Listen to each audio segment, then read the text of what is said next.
So what are the changes you've observed in the practice of public relations during your career? I would say the biggest change that I've noticed is journalistic integrity. And by that I mean 20 years ago when I was in public relations working for a client, there was a consistent behavior that the media followed when it came to covering people.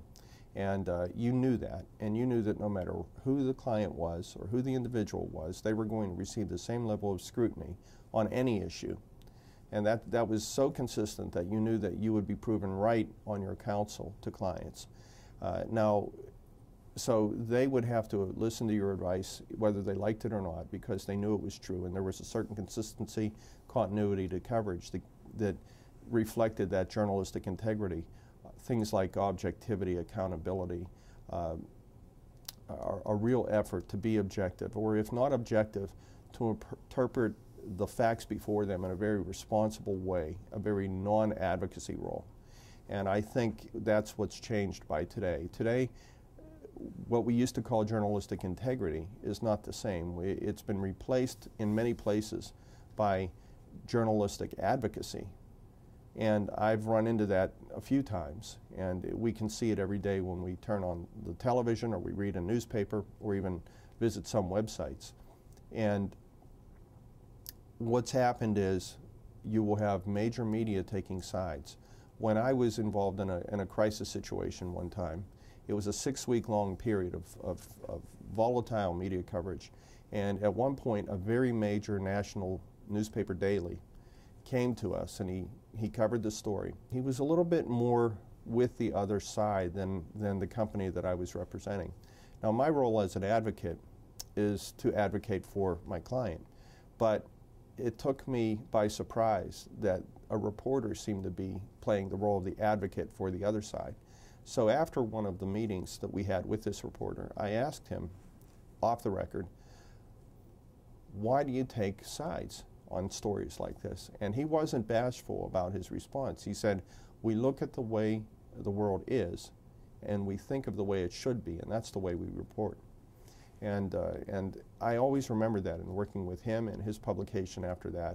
And it became very good advice from him, because anytime I've run into that publication, again, thinking of that mantra of his helped, because all their reporters tended to behave that way. So whether we like it or not, what we now know in public relations, and it is a big change, is that you will have advocacy media. And so you're no longer, it depends on what side of the issue you are, whether you're going to be highly scrutinized or not, or even unfairly ridiculed, and where the facts will not matter to certain reporters in certain cases. And we just have to know that. Now, why does this happen? Economics is a big reason. Newspapers have learned that you can't be neutral and sell newspapers and sell advertising. In an environment where we have the internet and so many media options, and younger people aren't even using the old-fashioned mainstream media. They're going to the internet, they're getting information so many different places, that it's very tough for publications to get the attention that they need to run their businesses.